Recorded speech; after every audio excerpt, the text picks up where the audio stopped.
Steel bites steel. Spears shatter on shields, and the cries of men fill the air with a chilling symphony of death.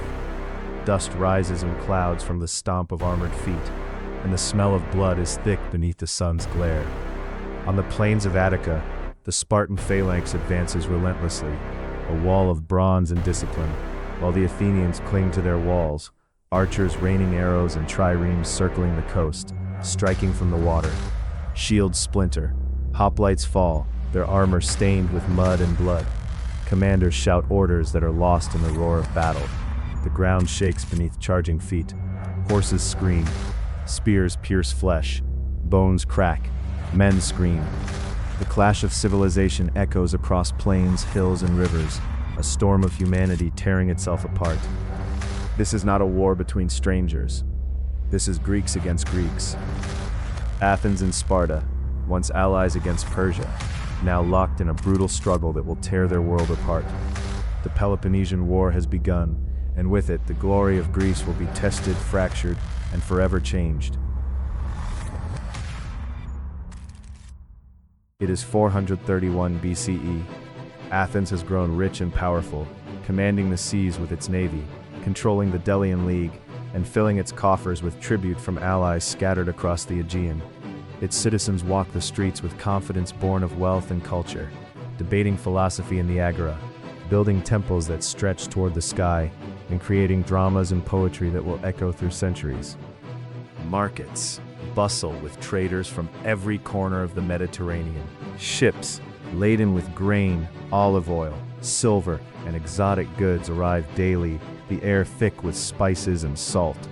Artists, architects, and thinkers thrive in the shadow of Parthenon columns, sculpting marble, composing verse, and theorizing on virtue, justice, and the cosmos. Citizens dine, argue, celebrate, and mourn, all under the ever-present hum of war. Every street echoes with footsteps, hurried messengers, soldiers marching, mothers clutching children, merchants counting coins. Among them, young Athenian hoplites in training hurry to the docks, learning the weight of shield and spear, dreaming of glory while fearing death. Their fathers fight along the long walls. Their mothers send prayers into the wind, clutching talismans against disease and siege. Some street children memorize verses of Euripides, the words of fragile comfort against the clamor of war. Sparta, by contrast, is austere, disciplined, and unyielding, a society hardened by centuries of military training and rigid social codes. Its citizens fear Athens not for its wealth alone, but for the threat that such power, concentrated in a city of ideas and arms, poses to the fragile equilibrium of Greek city-states. Sparta strikes not from greed, but from fear, their minds honed to think of strategy, loyalty, and survival above comfort or luxury. Every Spartan knows the cost of failure. Every citizen is trained to obey, endure, and sacrifice. Sparta's silence conceals preparation. Its austerity is a shield, its military a machine forged over generations. Among Spartan soldiers, men like Cleomenes, whose brother fell at Plataea, march with quiet resolve. Their families have been trained to fear nothing, to endure hunger, cold, and death alike. Young boys who will grow into hoplites are already drilled to kill without hesitation, taught the cold logic of war, the unyielding rhythm of the phalanx. Thucydides, the historian who would later record these events, wrote that the real cause of the war was the growth of Athenian power and the fear this inspired in Sparta. Yet ideology is equally critical. Democracy versus oligarchy, commerce versus tradition, liberty versus military discipline, these conflicts cut deeper than politics. Brothers, once united under the banner of Hellenic culture and shared victories against Persia, now prepare to kill one another. Friends become enemies. Generations who fought side by side against foreign invaders now face each other with steel and fire. Families are torn apart, property seized or burned, women hiding children in basements as flames consume fields. The very idea of Greece as a single cultural entity fractures beneath ambition, suspicion, and fear, leaving the city-states vulnerable to their own fractures. The first phase of the war, the Archidamian War, stretches over more than a decade. Sparta invades Attica repeatedly, burning crops, slaughtering livestock, razing villages, leaving a trail of destruction, intended to force Athens into a land battle they cannot win. The Spartan army moves with relentless precision, a disciplined machine honed over generations. Every hoplite is trained from childhood to obey, to strike, to kill, their minds molded to endure pain, loss, and fearlessness. Athens, understanding the limitations of its hoplites on open ground, retreats behind the long walls connecting the city to its port at Piraeus. The walls become a fortress, a lifeline, a symbol of defiance. Citizens press against them, eyes wide, hoping the masonry will protect their families, while sailors race along the Aegean, raiding Peloponnesian towns, burning granaries, disrupting supplies. Campaigns are fought not for glory alone, but for resources, for every grain shipment, every silver mine, every port or road that might provide a strategic advantage.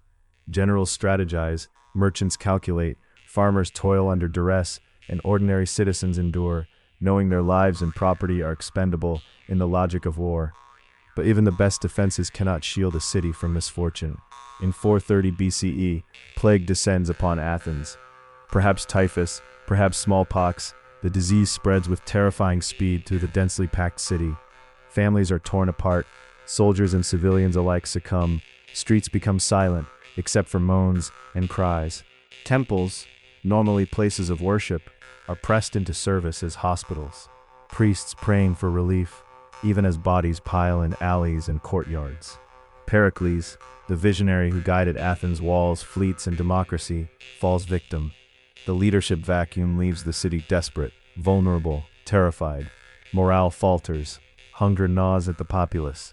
Fear becomes a daily companion, yet the walls hold. Neither side achieves true victory, and in 421 BCE, a fragile truce, the Peace of Nicias, is signed, temporary and hollow. A pause before the storm inevitably resumes. The war resumes, and Athens makes a gamble that will seal its fate.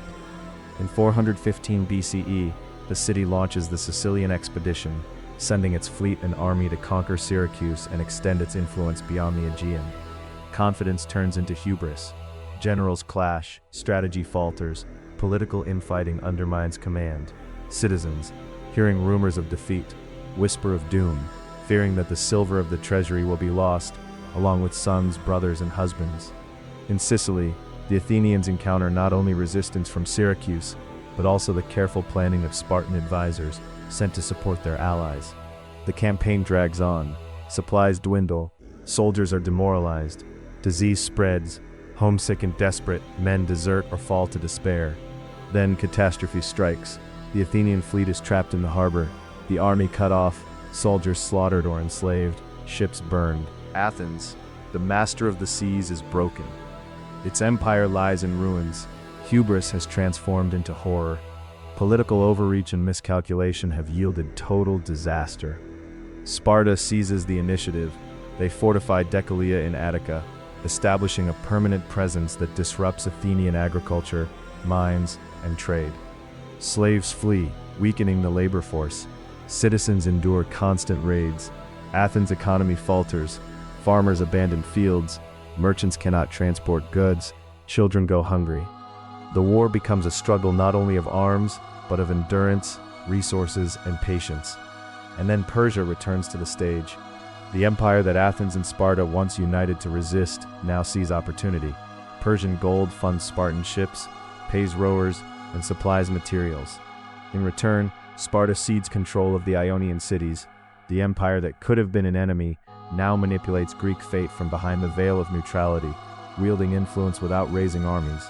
Athens, weakened, encircled, and starving, continues to fight, but the end is inevitable.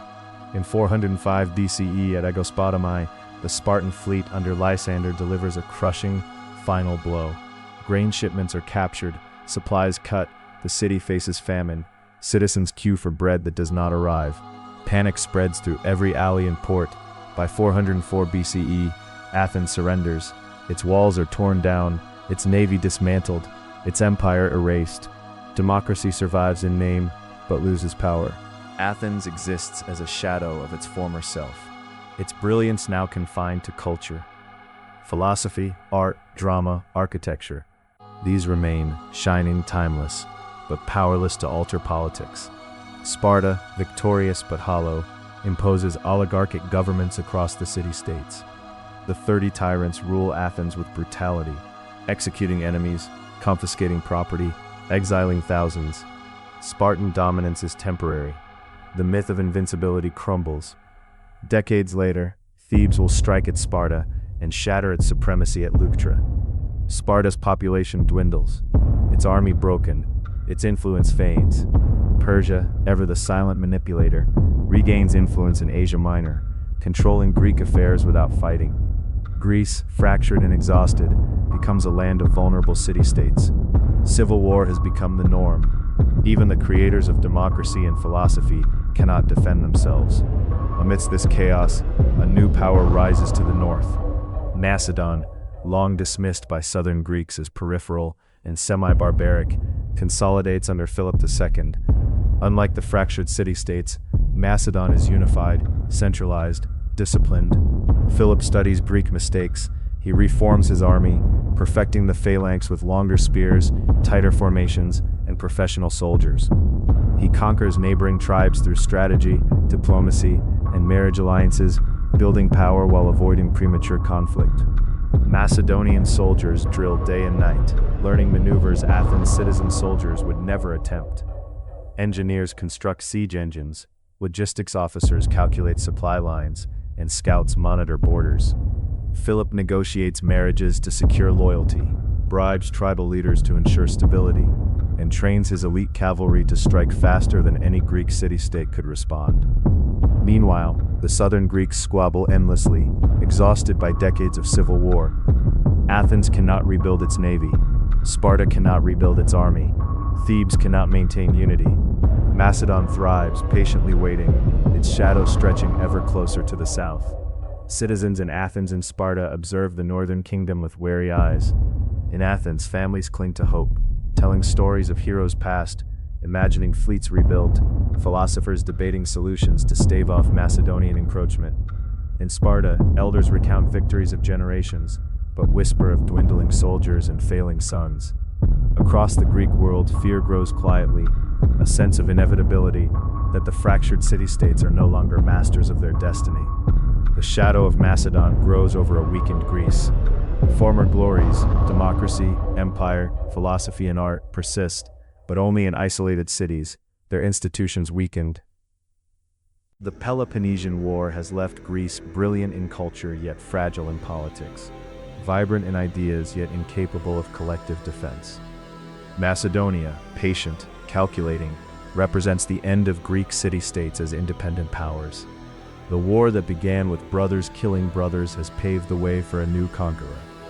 A ruler who will unify Greece not through democracy, not through debate, not through philosophy, but through centralized force that the fractured city-states can no longer resist.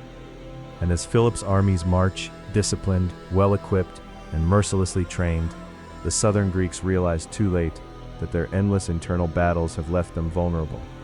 Cities that once commanded empires now cling to survival. The ideals of democracy, once a guiding light, are now fragile symbols. The culture of Athens shines brighter than ever in memory, yet offers no shield against Macedonian spears. Sparta's military discipline, once feared across the Mediterranean, cannot match innovation and centralized planning. Persia, which once played kingmaker, watches impotently from afar. Meanwhile, in Macedon, a boy observes the drills. Alexander, son of Philip, sharp-eyed, restless, absorbing lessons in strategy, horsemanship, and politics. Tutors, generals, and veterans whisper knowledge into his mind: geography, diplomacy, siegecraft, and rhetoric. He sees the mistakes of Athens and Sparta etched into their ruins and swears to unite the Hellenic world, to carry its culture across lands they never dreamed of reaching. The shadow of his coming is invisible to the south, yet in it lies inevitability, the promise of conquest and the spread of Greek ideas, carried not by fragile city-states but by centralized force. The streets of Athens, once bustling with scholars, merchants, and artists, now whisper of famine, fear, and despair. The temples still stand, monuments to a past of confidence and creativity, but the city's political power has evaporated. Citizens whisper about lost ships, lost soldiers, lost dreams. Sparta too suffers.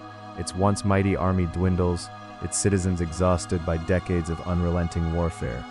Across the Greek world, communities that once flourished now struggle to survive. The olive groves lie fallow, workshops shudder, scholars debate in hushed tones, wondering if learning can survive famine.